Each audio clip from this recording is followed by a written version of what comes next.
खुलुमबाय लोगोफोर बर'नि मोनदांथि चेनेलाव बयखौबो फिन खेबसेबाव बरायनाय जाबावबाय। लोगोफोर नोंथांमोना बे भिडिअनि गेजेरजों मोनथिनो हागोन 19 नभेम्बरनिफ्राय 23 नभेम्बरनि गेजेराव बै मोनजिनि राशिफ्रा बोरै बारलांगोन। नोंथांमोना भिडिअखौ इन्ट्रेस्ट मोनब्ला जोबजासिम नायजोबलांबानो जाबाय, मानोना नोंथांमोना बै 5 साननि फान्जामुथिखौ बे भिडिअनि गेजेरजों मोनथिनो मोननाय जागोन। फै दानिया मोनथिना लानि बै मोनजिनि राशिफोरनि सोमोन्दै। गिबि राशि महरै मेष राशि। नभेम्बरनि बे सप्तायाव मेष राशिनि सुबुंफोरा गुसु बोथोरनि थाखाय सावस्रियाव जेंना सोमजिनोबो हागौ। बे सप्तायाव नोंथांमोना बायदिसिना साननाय हनायनिफ्राय गोजानाव थायोब्ला मोजां जागोन। नोंथांमोननि भाग्यआव बे सप्ताया खाफाल गोनां जानानै फैगोन, जायजों नोंथांमोननि साननाय हनायफ्रा फुरा जाफुंगोन आरो खायसे खामानि बिथिङाव लाभ खालामनो हागोन आरो कर्मचारी लोगोफोरजों मोजां सोमोन्दो लाखिना खामानि मावलांनो हानाय जागोन। नोंथांमोना हरखाबै धोन लाभ खालामनो हागोन। नोंथांमोना बिमा-बिफानि सावस्रिखौ जोथोनै लाखि।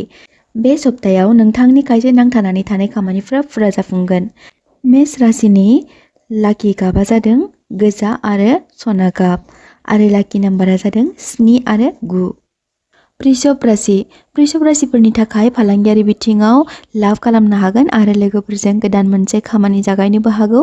बे सप्तायाव नोंथांमोना जिउनि लोगोनिफ्राय आबुं हेफाजाबखौ मोननो हागोन आरो गथ'फोरनि सावस्रियाव नोंथांमोना जिंगासिनो गोनां जानो हागौ। नोंथांमोना बेफोर दिनाव रावखौबो जेबो बुंलाबायनो नाङा, नङाब्ला नोंथाङा मालायजों फासायजानोबो हागौ। आखायाव धोन जमा दंब्ला नोंथांनि खामानिफ्रा फेलें थांनाय नङा। फरायसाफोरा एग्जाम होगासिनो दंब्ला खस्थ'नि मोजां फिथाइखौ मोननो हागोन। सरकारि कर्मचारिफ्रा खायसे खामानिफोरखौ जानला मेनला मावनायनिफ्राय गोजानाव था। वृषभ राशिफोरनि लाकि गाबा जागोन सिलभार गाब आरो आपेल गाब आरो लाकि नाम्बारा जादों 6 आरो 9। मिथुन राशि। मिथुन राशिफोरनि थाखाय बे सप्ताया गुसु बोथोरनि थाखाय सावस्रि बिथिङाव समस्या नुजाथिनो हागौ। बे बिथिङाव नोंथांमोना गरम मुवा बेसादखौ जानाया मोजां। जब बिथिङाव मोजां लाभ खालामनो हागोन। बे राशिनि सुबुंफोरा केरियार दानो थाखाय नाजागासिनो दंब्ला मोजां सुबिदा मोननो हागौ। बे सप्तायाव मिथुन राशिफोरा खायसे बाथ्रा खोथाखौ लानानै गोसोखौ गाज्रि मोनखांनो हागौ। फालांगियारि बिथिङाव मोजाङै बारलांगोन। जुलि जानायफोरनि थाखाय मोजाङैनो थांगोन। जिउनि लोगोरिफोरनि हेफाजाबजों मोजां लाभ खालामनो हागोन। मिथुन राशिफोरनि लाकि गाबा जादों अख्रां गाब आरो लाकि नाम्बारा जादों 5 आरो 7। कर्क राशि। कर्क राशिफोरा बे सप्तायाव धोन लाभ खालामनो हागोन, दोनथुमनो हागोन। गथ' गथायजों सोमोन्दो थानाय जेंनाफ्रा बे सप्तायाव जोबस्रांनो हागौ। जाय फरायसाफ्रा सरकारि साख्रिनि थाखाय नाजाथाबगासिनो बिथांमोना मोजां फिथाइ मोननो हागोन। बे बिथिङाव फोरोंगुरु आरो बिफानिफ्राय हेफाजाब मोननो हागोन। खायसे खामानि बिथिङावबो मोजां फिथाइफोरखौ मोननो हागोन। बे सप्तायाव खरसाया बांनो हागौ, बेखायनो साबधान जानाया मोजां। फालांगियारि बिथिङाव मोजां। कर्क राशिफोरनि लाकि गाबा जादों गलाब आरो लाकि नाम्बारा जादों 1 आरो 2। सिंह राशि। सिंह राशिफोरनि थाखाय बे सप्ताया मोजां फिथाइ थायगोन आरो नोंथांनि खामानिखौ गुबुनफ्रा साबजानाय मोनगोन। गावनि जा हारसिङै फालांगियारि खालामग्राफ्रा मोजां लाभ खालामनो हागोन। खायसे हा-हुजों सोमोन्दो थानाय जेंनाफ्रा जोबस्रांगोन। जिउनि लोगोरिनिफ्राय मोजां सुबिदा मोननो हागोन। सप्तानि गेजेर सानाव धोन लाभ खालामनो हागोन आरो गोसोनि साननाय फुरा जाफुंगोन। फिसा-फिसौनि थाखाय मोजां, नाथाय बेनि गेजेरावनो सावस्रिया जेंनाबो नुजाथिनो हागौ। बेखायनो जानाय लोंनाय बिथिङाव गावखौ रैखाथि होनाया मोजां। सिंह राशिफोरनि लाकि गाबा जादों गलाब आरो बादामालि गाब आरो लाकि नाम्बारा जादों 1 आरो 7। कन्या राशि। कन्या राशिफोरनि थाखाय बे सप्ताया मान सन्मानजों लोगोसे गोबां धोन लाभ खालामनो हागोन। खामानि बिथिङाव बे सप्तायाव नोंथांमोना गोबां लाभ खालामनो हागोन। फालांगियारि बिथिङाव मोजां लाभ खालामनो हागोन। न'खराव गोजोन खुसि रंजा बाजायै बारलांगोन। फरायसाफोरा बे सप्तायाव सोलोंथाइ बिथिङाव गोसो होनाया मोजां, नाथाय खायसे बिथिङाव खरसा बांनो हागौ। बे बिथिङाव साबधान जाना थानाया मोजां। कन्या राशिफोरनि लाकि गाबा जादों गोथां आरो अख्रां गाब। लाकि नाम्बारा जादों 2 आरो 5। तुला राशि। तुला राशिफोरनि थाखाय बे सप्ताया धोनजों सोमोन्दो थानाय जेंनाफोरा खमायनो हागौ आरो नोंथांनि गोबां इच्छाफोरा मोगथां महर मोनफुंनो हागौ।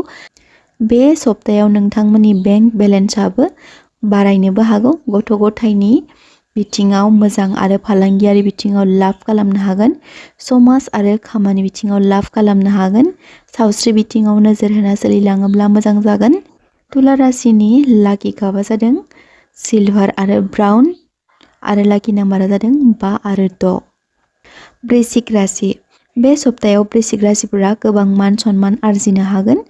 आइजोफोरा बिहाव बिखुनजोनि नखराव सोलिबाय थानाय जेंनाफ्रा मुक्ति मोनखांगोन। गोबां खामानि बिथिङाव बे नभेम्बरनि सप्ताया जौगासारनाय लाबोनो हागोन। बेजों लोगोसे फालांगियारि बिथिङावबो नोंथांमोना जौगासारनायखौ मोननो हागोन।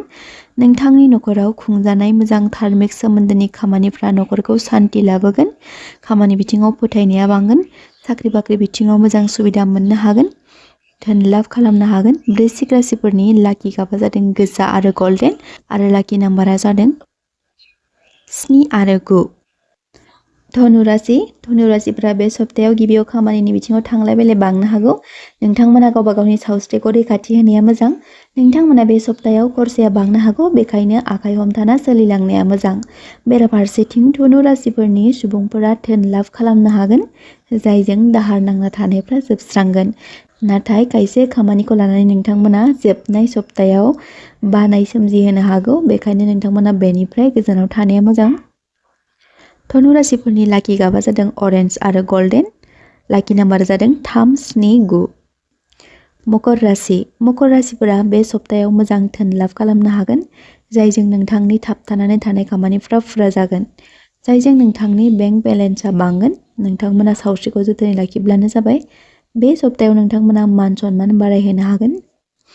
फालांगियारि बिथिङावबो मोजाङै बारलांगोन। जिउनि लोगोजों मोजां दिन बारलांगोन।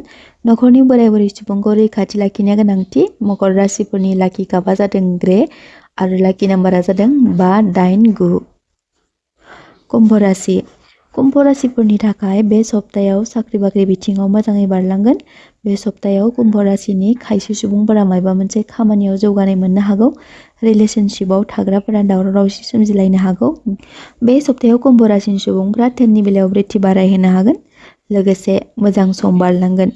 जिउनि लोगोनिफ्राय माबा मोनसे मोजां मुवा बेसादखौ मोननो हागौ। कुम्भ राशिफोरनि लाकि गाबा जादों निला आरो गोसोम आरो लाकि नाम्बारा जादों 5 आरो 8। मीन राशि। बे सप्तायाव मीन राशिफोरनि सुबुंफोरनि खाफाला गेवगोन। सोरबाफोर कर्टफोरनि जामेलायाव गोग्लैनानै दंब्ला बिथांमोनाबो लाभ खालामनो हागोन।